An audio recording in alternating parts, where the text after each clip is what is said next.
Hello, everybody. Good afternoon. I am Alexandre Uehara, the academic coordinator of the Brazilian Center for Studies on International Business and Corporate Diplomacy, CBNI-DIC at ESPM. We are starting another edition of NENAcast, an interview program promoted by the Asian Business Studies Center, coordinated by me and Professor Hannah Kim. Hello, Professor Hannah. Hello, good afternoon, everybody. Good afternoon. Today we have two special, can I say, Guests? guests here, yeah, partners Yeah. from Japan. Today we have Mr. Yuma, hello, Hello. and Miss Sino. Hello. How can I say? Sino. Sino, okay. We will talk with them today about exchange experience in Japan. But before that, I want to say that NENA is one of the four nucleus for international business studies at the SPM. We have other three nucleus about America, Europe, and Middle East. Middle East. Yes, I was speaking in Portuguese. In Middle East. Okay, thank you very much. CBNI-DIC was structured for development of activities involving professors and students to contribute to the improvement of knowledge on various aspects that can influence international business in the regions and their respective countries. This interview and the others you can see at our page in YouTube, named in Portuguese, NENA, Núcleo de Estudos e Negócios Asiáticos. Okay? Okay. Professor Hannah, the floor is yours. Yes, we would like to welcome our guests, our partners, and it's a great pleasure to have you guys here in Brazil. And we have our members from NENA. They are going to ask you some questions about the program and help you enjoy your stay in Brazil. Welcome. Okay. We have some questions for you too, but before I would like to ask you to introduce yourself, and why you are here in Brazil, and about the institution. Can start with you. Sure. Shino? Thank you for inviting us. My name is Shino Hayashi. I am working at the Goromo Association as an assistant coordinator, and I am currently in my master's degree. I will be graduating next month. Wow. Yes, thank you very much. So, Goromo Association is located in Japan. We are an organization focusing on empowerment of youth. And we are in Brazil to have a seminar to talk about the program we have. It's called SEED program. And we will going to have a session with Uehara sensei and Yuma as well. Yes. Okay. Yuma? Hi, bon dia. My name is Yuma. I'm also working at Goromo Association as assistant coordinator. And I studied international relations, and I graduated from university in Tokyo, which is called Meiji University, last September. And also I'm here for the promotion of the program, and we will stay here for a week. And I think it's too short for Enjoy Brazil, but we're so excited to be here. Thank you. Okay, thank you very much. We have some students that went to Japan last year and met them because of this SEED program. And it was very, very great experience, I think, to them. And for me also, because I was almost 2 or 3, 4 years without to go to Japan. Then it was a very nice trip to them. To there. Now, you have some questions, Professor Hannah? Yeah, I have some questions from our members. Can I ask you? Okay. First question from Afine is, what are the most shocking differences between Brazil and Japan during your visit? Or with our members in Japan, what do you feel about the differences between Brazil and Japan? Brazil and Japan. Maybe you have I can anything? start. Yeah. I arrived in Brazil 2 days ago, so I haven't really explored much of the place, but I found many similarities. One thing it was really interesting and fascinating was the Japanese community here. Today we went to a district called Libertad. Liberdade, and there the supermarket is basically the same as Japan, and we found a Daiso, which is a 100 shopping store, and so far I found so many the similarities, and of course this, and it's more like not like a difference, but it's more like similarities is what I found so far. Yuma? Talking about difference, we went yesterday. We went to Theo's house and in Santos, and we went to beach. And after that, we ate a lot of meat, and Theo's family were there, and spending time talking, keep eating, and I think that was so Brazilian, spending time together, eating in the whole family. And it's something we don't see a lot in Japan. And sometimes I try to explain to our students here in Brazil about the, how can I say, current life, family life in Japan. And maybe you can tell us something, how is the relationship among the family, brother, parents, and how is the relationship there nowadays? So normally it's really common to the family is like living separately. What I mean is grandparents live by themselves, children's have families on their own.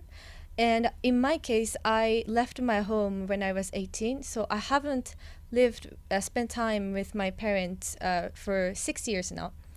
And the way we communicate is really different from what I feel like from Brazil.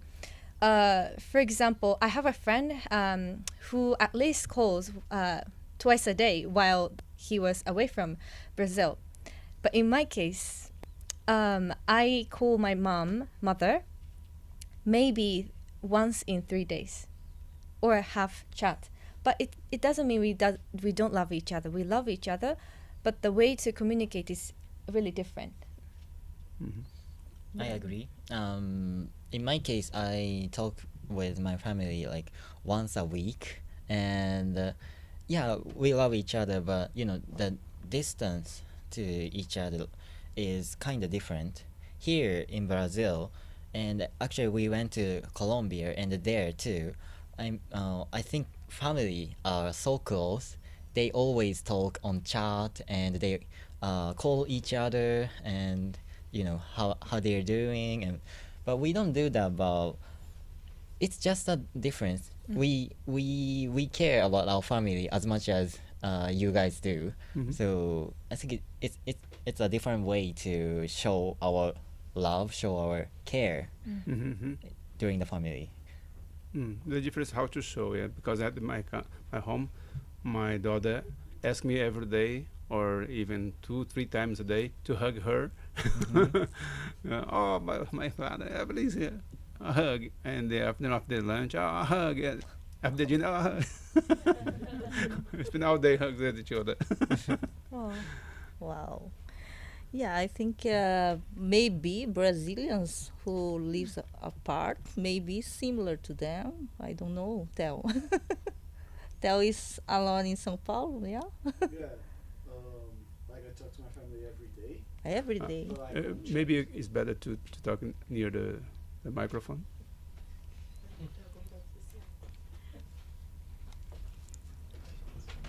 Because we are recording.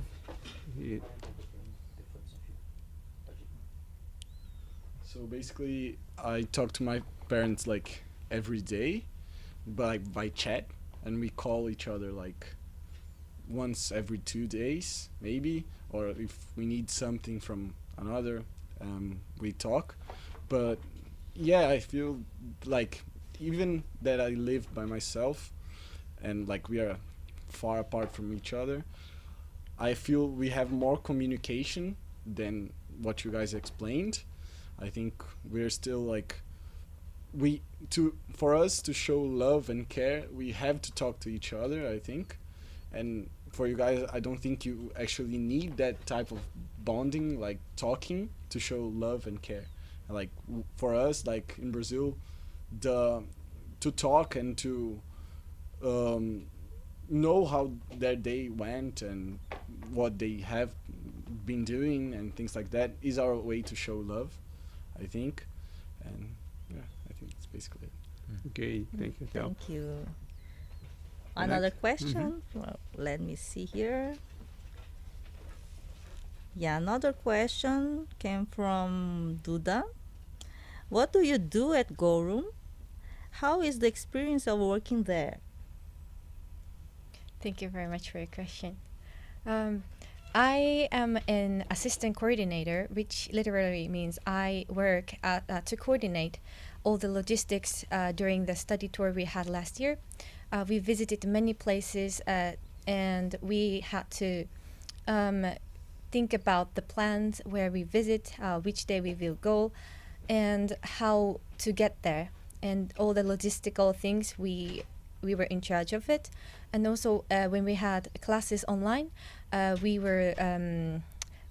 participated classes to facilitate or to have good communication with the students. And that was my work for the whole year. And Yuma is the same work? Basically the same. And as we're still students, and so for example in seed program I think we worked a lot to connect the participants who are students and professors and with us. So that I worked like that. Okay. Can you tell something about the challenge to move, or the logistics to move around 30 people? 30 Wow. people. Together in the subway to go to the office. How was that? That was so hard. I was in charge of logistics in Tokyo, and maybe you know that Tokyo metro is crazy. It's so complicated. Even for us, we sometimes get lost in metro. So leading 30 students from Latin America, that is something that was a challenge. And so we were so careful about time, and every time we count how many people we have. That was such an experience, but that was fun. Yeah. One thing I was really afraid was punctuality. Uh-huh. We cannot miss our meeting 1 minute later. No, that's a big no-no in Japan. So we made sure we were at the destination at least 15 or 10 minutes before the meeting. Wow. It was challenging, Yeah. but it was a really great experience. Thank you very much for Thank you. your job there. Another question from Theo. After knowing the SPM students during the SEED program, did your perception of Latin America change? Yes, definitely. Basically, before knowing them, I didn't know about Latin America, at all, maybe. So when it comes to Latin America, before I know them, it was like passionate, hot weather, or something like that. But after we know them and became friends with them, that completely changed. Of course, they are passionate and they are here it's hot and it's not changed, but they have great personality, as regardless of who they are and where they are from. And that was so nice. And it's not like I don't know. But yeah, basically we know them a lot, and also they taught us what country is Brazil, or what country or what region is Latin America, and the process of knowing it is so interesting, and I learned from them a lot. One thing I found out is participants or students from Brazil, they're all diligent. When they have to study really hard, they study. And then after that, they have a switch to have to enjoy the time there. They are really productive in Japan. They try to have all experience every part of Japan. So they are really open to try new things and explore, and that's something I found really amazing about them. Wow. Thank Can you. you, I want to add another questions about, I don't know if you already have some feedback about the other Japanese student that was in the group together. If you have some comments from them, what they comments, difficult or something like that. Yes, we do have comments. So last year's study tour, we had 4 teams, and within the 4 teams, we had at least two Japanese students for the most of the team. And one thing they mentioned was difficulty of communication, because everybody speaks English as our second language, plus we have time difference. It's really difficult to be on the same page at all the time. And I think it's really Japanese thing. We are not used to have this culture of speaking up. So as long as somebody points out or ask questions, we tend not to how can I say talk from ourselves. We wait for the questions, and we care about the communication, of smooth communication, of not bothering people while they are speaking. While the culture is a little bit different, I guess. They try to speak up by themselves, and it's something I heard from them. They found difficulty in communicating in a multinational team.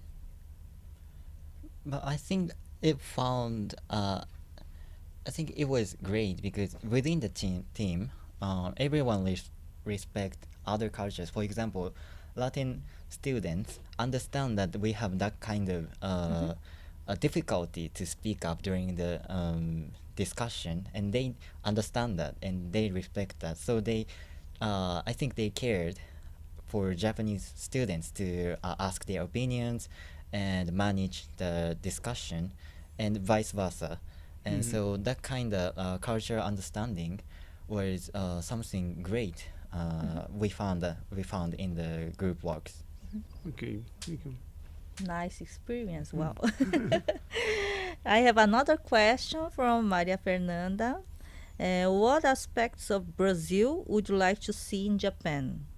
And what aspects of Japan would you like to see in Brazil? If you have to, for example, these characteristics will be very nice to have in Brazil or in Japan. I have one. This is something I realized since the arrival of coming to Brazil. People greet each other really often. We, even to the neighbors, they say good morning. To the people they meet, they say good morning and thank you. And it is really beautiful. I think it's really beautiful. It doesn't really happen in Japan. To the neighbors, we do not really have communication, or sometimes we never know what kind of people are living next door, especially if you are living in a apartment. And it's a really beautiful culture.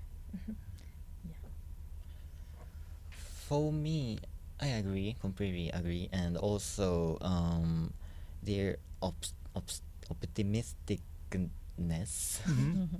It's so great. In Japan, maybe like in Tokyo, we tend to be negative sometimes, but here, people are trying to to have fun and joy, and I think that's really important to to have a wonderful life, maybe. Okay, and Theo, can you talk, or Julia, what aspects from Japan do you want to bring to Brazil?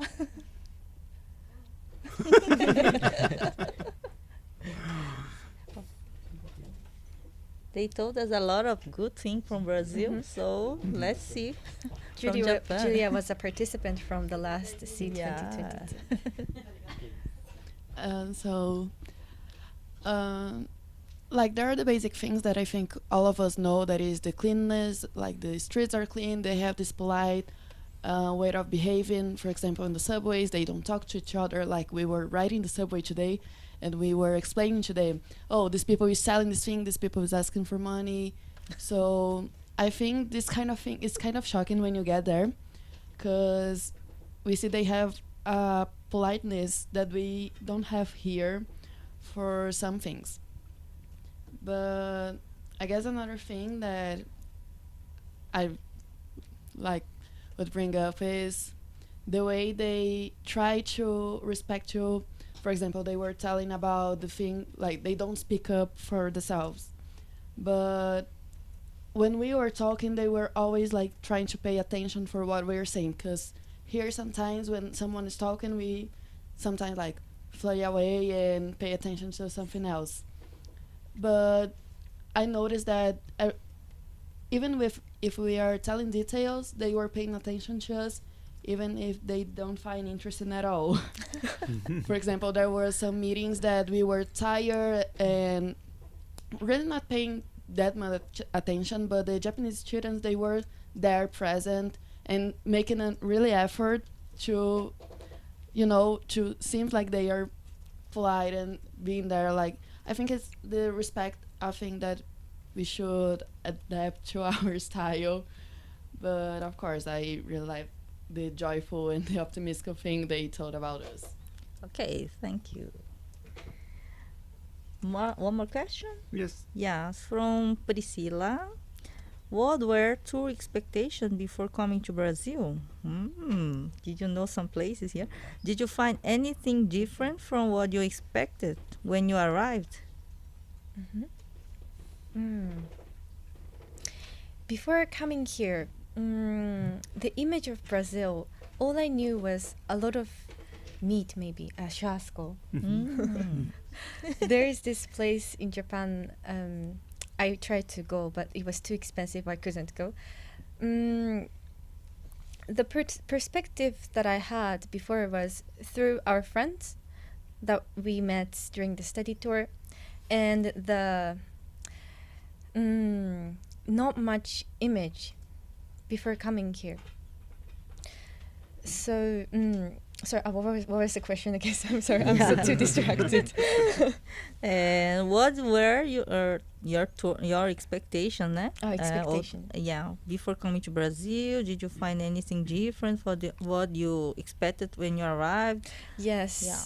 So, I definitely want to have churrasco, definitely, from the big stick and slice down the meat.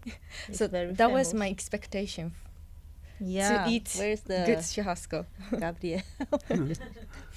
Please, churrascaria. And Yuma? Before coming here, when it comes to Brazil, I immediately think about country of football, soccer, because I love football. And we went to Santos Beach yesterday, and there were a lot of people playing football, and also on the street we saw a lot of people wearing Brazil t-shirts and maybe Santos, I don't know, São Paulo, and that craziness of football, I really like it. And also, Camiseta do Santos, eh? And the Santos team is not in good phase nowadays, Uh-huh. but they have others. Okay. Okay. Any other question? The questions? No? Okay. I think I would like to ask what the objectives to clarify to everybody who is listening us now of the promotion they are doing here in Brazil this week. What is the expectations for the Gorum and SEED program?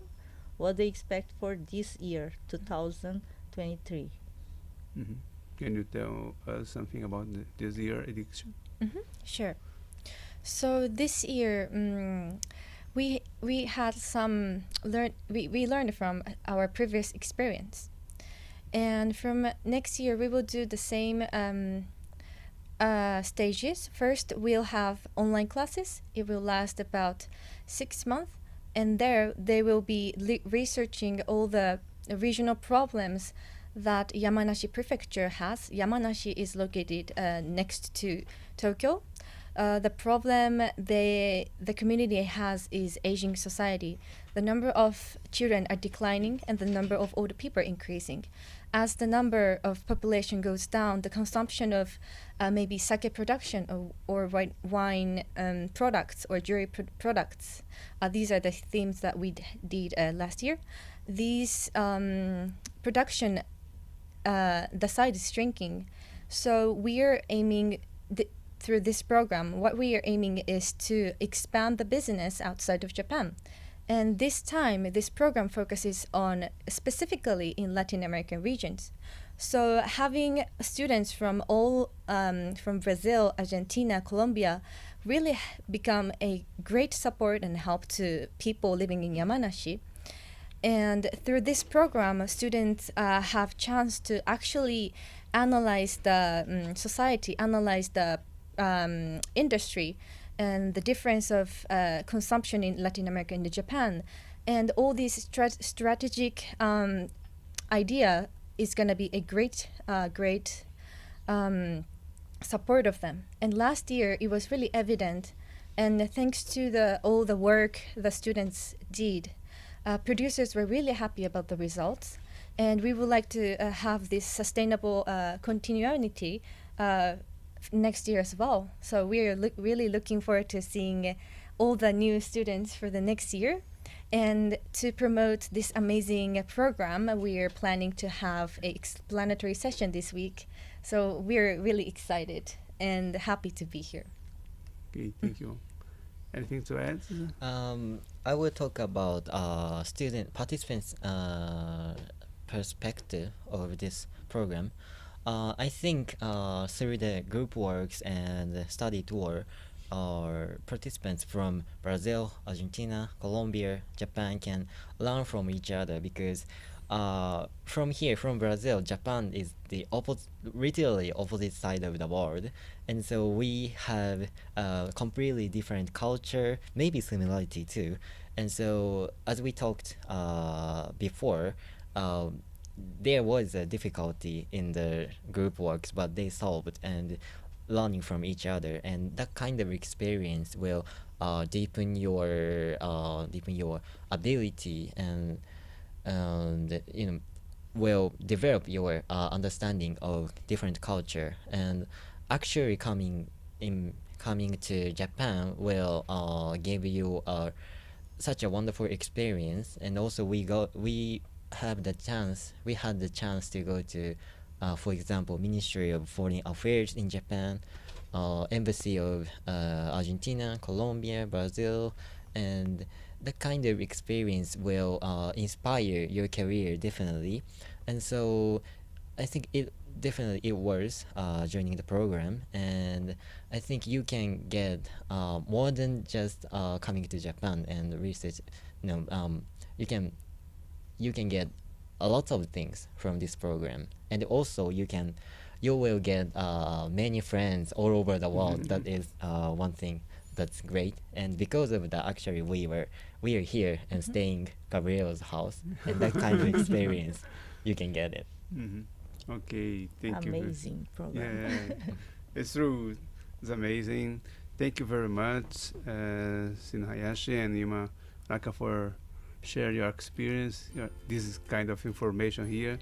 I'm delighted to receive you here today, and it's the first time I think you can come again to Brazil. Definitely. Yes. Yeah, to promote the event.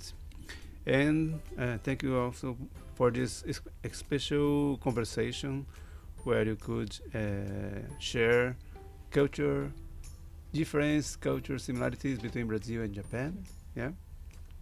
And thank you also the students of ESPM today here. Okay, thank you very much. Thank you very much Thank for having you. us.